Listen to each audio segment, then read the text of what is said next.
In this episode, we're going to be doing more Triumph stuff.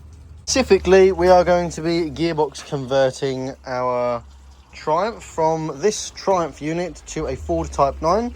I don't have the Type 9 out here just yet, it is in the garage, but we have got a few things we need to take off of this that we're going to need. I believe we are going to need the input release bearing and our fork. We're also going to need the bell housing as well, because we have an adapter plate for the bell housing to a Ford Type 9, so it all bolts up nicely. So we're going to need to take these bits off. It's a shame I'm taking this gearbox apart, because this was freshly reconditioned a few years ago. So it's a really nice gearbox, but it is going to be missing the bell housing, so I will still sell it, I think, but I'm not going to get as much for it, which is annoying, but it is what it is. I need this part, and I don't have a spare one, so it is what it is. So, of course, the first thing I'm going to do is remove my release bearing and my clutch fork. These are held in with a spring, pretty sure. As you can see down the back here, they do just sort of pop off. I probably do need to remove my slave cylinder first though, so let's do that. Okay, so now that we've got that off, we're going to go and remove our bell housing. It's just these 5 bolts on the front here, and the whole lot should come off. There may be some gaskets or seals in there, so be sure to take the gearbox oil out your gearbox just in case. I might risk it. I'm pretty sure there's still oil in this, but I don't. I reckon there's probably a gasket on the other side that is not part of this, so we'll see. I'll lean the gearbox backwards and find out the hard way, and if there is oil in it, then I'll drain it. Learn by my mistakes. Also, one of the things to check if you are going to end up reusing your clutch fork, these crack and break, so always inspect these when they're out and make sure they're not broken. They basically, this little domed bit that it pivots on pushes a hole straight through the middle of these, and will cause clutch issues, and then you'll be back to square one. So just make sure that yours are all in good condition. Hey, learn by my mistakes. There's a seal there, and then a gasket on there, and the moment you take it off, it leaks. Fortunately, I put it on the vise at an angle, and I only dribbled a little bit of oil. So yes, preempting it was definitely the right move. But yeah, now it's going to slowly drain rather than just draining it normally. So yeah, we're going to put it to one side and let it do that, and then we're just going to crack on. We're going to go get the Type 9, I think, and start playing with that. Okay, so here is our Type 9. This was a Facebook marketplace find that had been rebuilt by the previous owner for his Escort, I think, and he no longer needed it, so I bought it at quite a good price, I thought, at the time.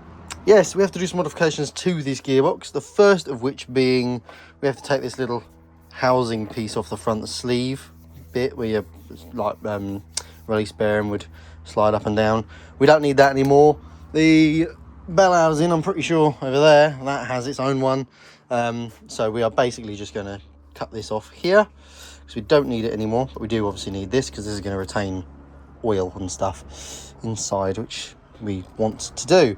The kit from Canley Classics composes of spigot bearing, bush, an adapter plate so that you can adapt your Ford Type 9 to your bell housing for your Triumph, a clutch disc. If you need one, you can buy a selector unit. These are just used units, but they are obviously all in working condition. And you get a prop shaft as well. You have to buy all of the bits individually, so you need to make sure you put all of the right bits in the basket. I did actually put one thing too many in the basket, and Canley's were very, very good with me, and they refunded me the bit that they knew I didn't need.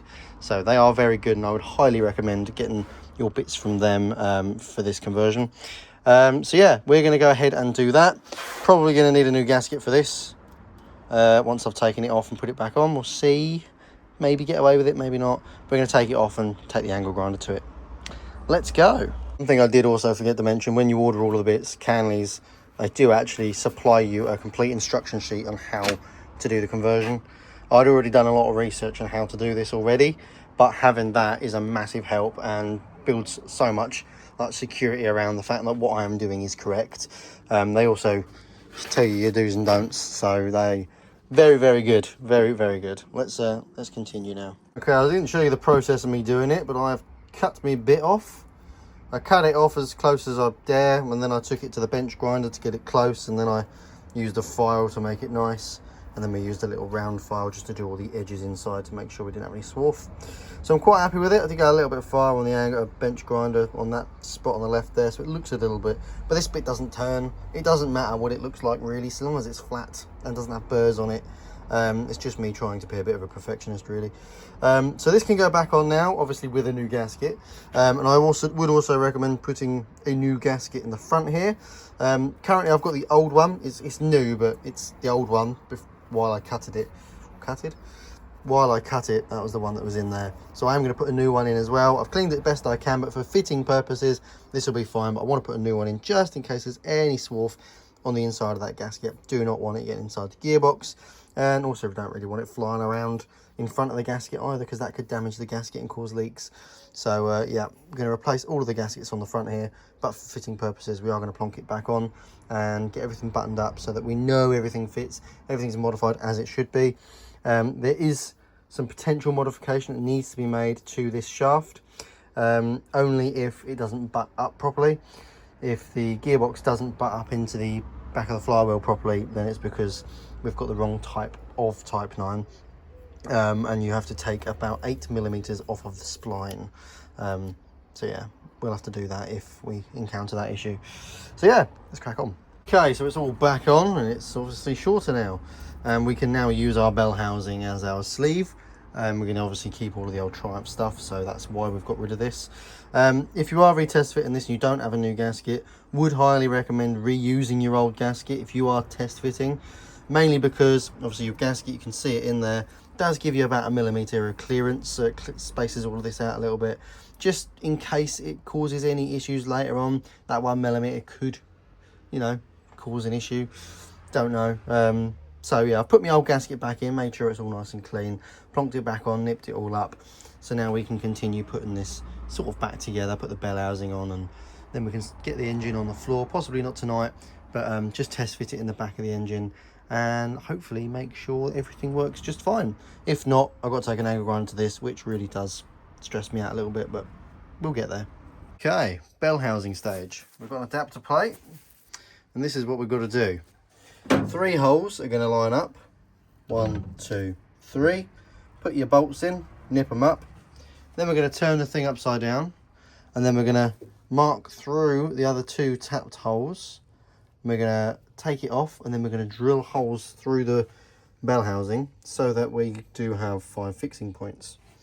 As you can see, the original bolt holes for the Triumph unit actually do clash with the Type 9 ones, which is why we can't use those 2 anymore. So there is going to be a little bit of modification required just to fit this adapter plate to this bell housing, but should be pretty simple in all honesty. Okay, so adapter plate's on, we're upside down. We've got the 2 holes, this one here and this one here. I didn't have a center punch or anything, so I just modified a broken old screwdriver, put it down in the hole, and then just plonked it with a hammer.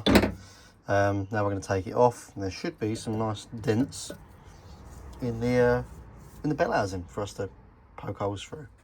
Okay, so the modification to the bell housing is done in respects to bolting the adapter plate to it. I have actually only drilled 1 hole. I did start to drill this hole, and then I just thought to myself, that's very close to that that little ball for the release bearing, for the release bearing. So I did actually have a bit of a read of the instructions, and it does state in the instructions that you may have to shave part of this pin down to get your bolts to fit. And from where it's actually landed, it's going to have a lot of shaving done to it. It does also say in the instructions that you can just use the 4 bolts rather than going for all 5. And that is what I'm going to do, because I do not want to weaken this really. I don't really fancy having that weakened. And 4 bolts will be more than sufficient to do this job, I am confident. So that's how we're going to land it. We've ended up with 1 hole, which is going to do this. I need to clean it up still a little bit of swarf on there, and obviously the bell housing's covered in bits of aluminium.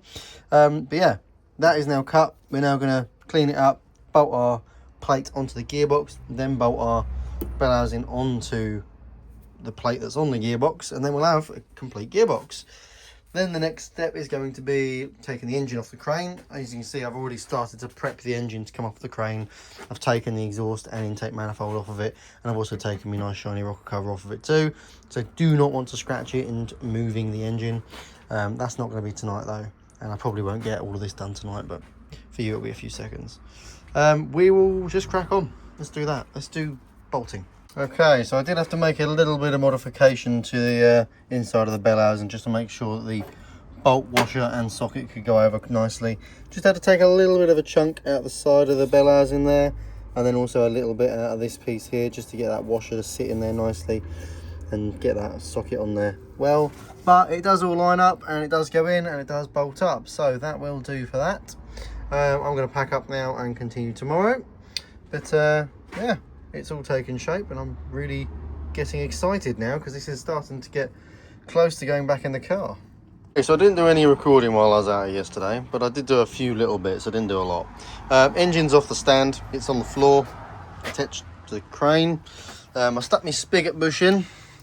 This is an incredibly tight fit, the one they supply from Canley's. So much so, I shamped the edges to make it start easier, and also heated the crankshaft up so that it could get it started. Managed to get it all the way in, but obviously the crankshaft has cooled down. It has actually made the inner race too small. So what I do have to do now is ream it out to the correct size, which I have ordered a reamer, but I can't do that right now, so I haven't got it yet. So that is on hold, that bit. But we can do a few bits of the gearbox. Remember how I put it back together with that old gasket in there? Well, I have a new gasket set now, so we're going to take this off, put a new gasket in here, and also put a new front main seal on this gearbox as well, which will be good, I hope. So yeah, let's do that, do what we can tonight, and then hopefully tomorrow we'll get the reamer and we'll be able to get it reamed and get this to go inside the spigot bush on the crankshaft there. Right, let's do that. Okay, so I removed me a bit of the back here, put a new gasket in it, put a new seal in there, made sure to put a little bit of gearbox oil on the shaft before plonking it on, and I also used well seal on the paper gasket on both sides, cork gasket should I say.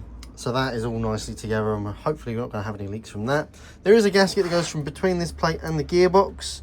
I don't really see the reason to why we need it, but I've put it on anyway. There is like a little thing down here that may have oil travel to it, I don't know.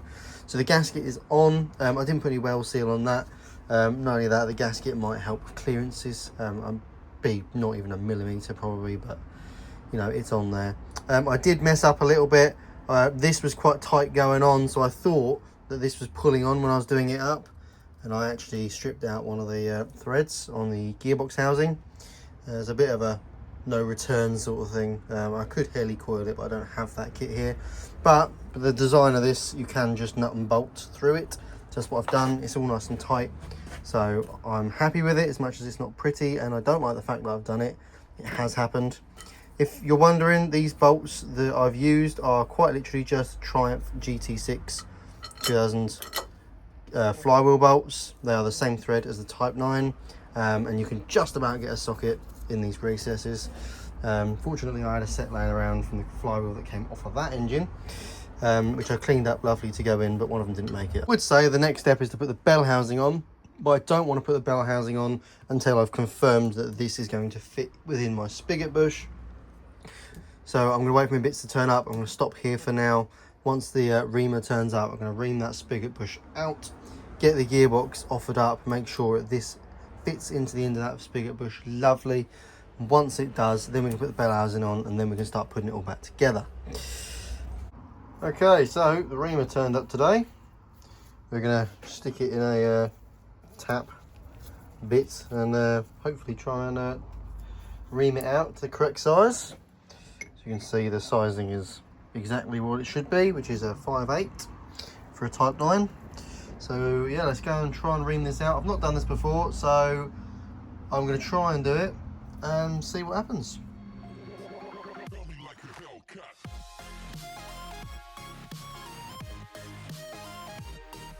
Okay, so I feel like I've possibly achieved something. The hole is slightly bigger than it was. I'm just hoping that that thing manages to keep it central, otherwise the shaft isn't going to go in with everything else bolted on, so we won't find that out until we go to assemble it all, or with the bell housing and all that and clutch in there. So hopefully it kept it central enough. It looks okay to the eye. There's a chunk out the top of this bush, so it gives the illusion it's thinner at the top. I don't think it is, so we shall see. We'll find out. Let's get it back on the floor and then we'll try the input shaft in the hole. If it fits, then we'll assemble the bell housing onto the gearbox, and then we'll plonk it in the hole just to see if it goes with all the holes lined up. If it does, and we can get some of the bolts in, then in theory it should all be able to go together, which is awesome. So let's do that.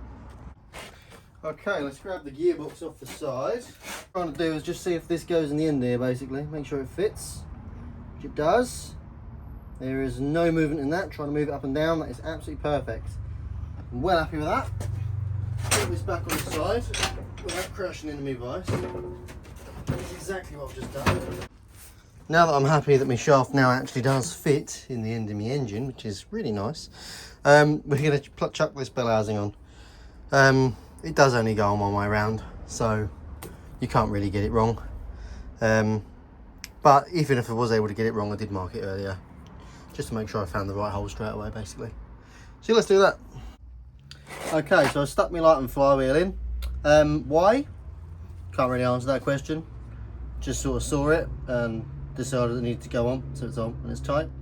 I have checked to make sure my input shaft does go through the middle of it, and it does, so you can use the Triumph flywheel. I'm just going to grab the gearbox now. I've got bell housing on it, so it's bigger and heavier. Basically, I just want to sort of find out if it's going to go on straight. Got to find where it's best balanced, I suppose. Okay, so it goes on, and it looks like it's pretty even all round, so I'd say that's probably a little bit of a success at least. So yeah, happy with that. Different angle. Now I'm going to stick my clutch on. Canleys do provide a clutch disc. This is the clutch disc they provide. This is one, well, I don't know what sort of what clutch it is. It is a clutch that will allow that gearbox to go on that engine with this pressure plate, which is a Triumph 2000 or 2.5 litre pressure plate, and a 2000 2.5 flywheel. So let's bolt them together. Okay, so just like that, we've got the clutch on. I've eyeballed it, and it's as straight as my eyes tell me it is, so I would say that's probably good enough. It was a little bit fiddly, obviously, putting the pressure plate on and all of that without something holding the centre together. So I just marked the clutch cover and the flywheel just so I knew 100% I could put it on the right hole straight away, because some of them you line up and you think, oh, that's great, and then you go around here and it's out. So definitely worth doing that first. But yeah, it's all on. There's a clutch in there, flywheel and clutch cover. So in theory, we could just plonk that on now. I have got to find the gearbox bolts though. I don't know where they are, so that'll take me a minute. Let's do that. Okay, so as you know, clutch and flywheel are all on. I've had to put some studs in because they originally have studs. One of them on that engine over there was knackered though. This one's a little bit shorter. We'll see what it's like once it's all on.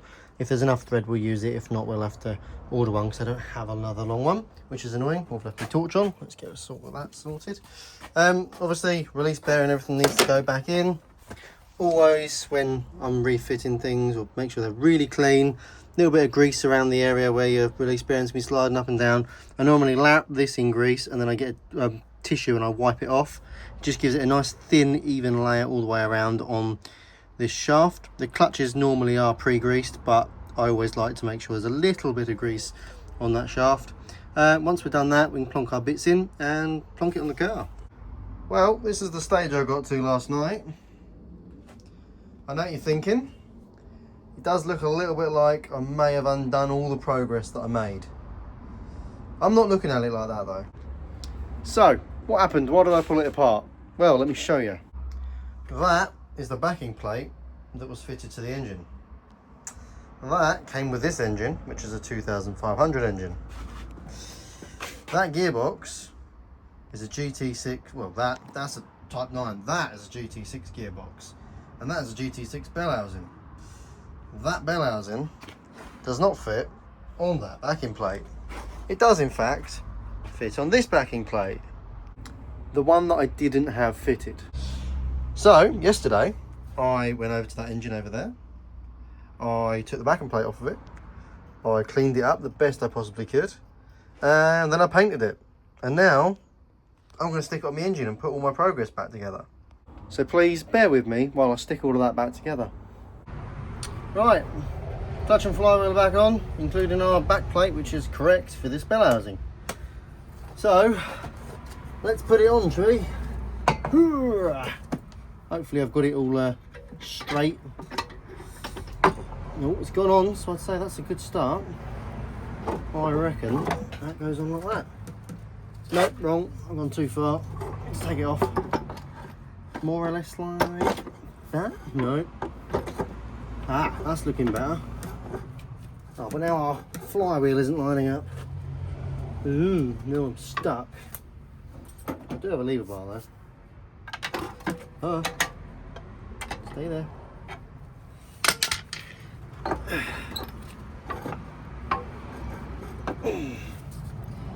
Why are you not going on now?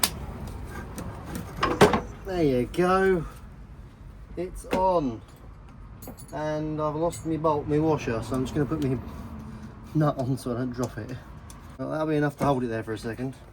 Beautiful. Well, it's on, and hopefully it's on for the last time, which is good. Well, I may have got a little bit carried away. Put the gearbox on. I found all the bolts I need for the gearbox. I've put my high torque starter motor in. Couldn't remember which way around it went, so I had to look at some old pictures from, well, clips from the old videos, and figured out that I did put it in that way around, so it goes in that way. That's how I've done it. Yeah, it's in. I marked the shaft, as you can see just there, with the top of the gearbox here. Put it in gear, turned the crankshaft, and the shaft has moved, so we're definitely doing something, which is good. There's definitely communication between the two, which is exactly what we want. I have just realised that I need to order a bushing for this, because there's loads of movement in this. You can get new bushings, but I'm going to get a bronze one, which will hopefully make it feel a lot nicer and last a bit longer. Yeah, so I'm really happy with the progress that's getting on here. I'm sort of scratching around to what I need to do to it next, if there is anything really. I think it's mainly just sort of figuring out how I'm going to put it on the crane without damaging the gasket, because I have to have the exhaust manifold on this, because you can't get the exhaust manifold back on it once it's in the engine bay, which is really annoying. So I'm just trying to figure out how I'm going to put the exhaust manifold on, but because I've got to put the exhaust manifold on, I have to put the intake and exhaust manifold gasket on, because it's all one gasket, and I don't want to damage it by bolting the engine crane to the side of the block. So I think I'm going to have a look, see if I've got any manifolds laying around, intake manifolds, and then bolting it, putting the intake manifold on, bolting it down on there just so I can lift it, maybe, don't know. I'm going to figure that one out later. But yeah, we're doing really well, I'm really pleased with it. Now really I need to get outside and clean the engine bay up. I've ordered all the bits to paint it, so I suppose I should get out there and do that next. Because I'm now no longer working on the engine itself, and I'm going to go out there and do some cleaning the engine bay and stuff, I think I'm going to end the video there. I think it's probably the best thing to do, and then we'll get on to the next stage of this gearbox conversion when we go and put the engine in the car.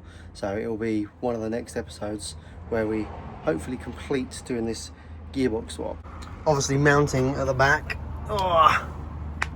you got one hole here which bolts into the bottom of the gearbox, and then it's like a little bracket. I might need to make a little extension just so it sits flat, to make it fit nicely, but I have ordered a Type 9 standard gearbox mount, so hopefully we can just sort of figure something out, because the plate that is currently in it is for an overdrive. It's quite a big plate, so I'm hoping I can just bolt it to that, but we'll see where it all lands. Probably had enough of me waffling now, so I'm going to go. See you in the next one.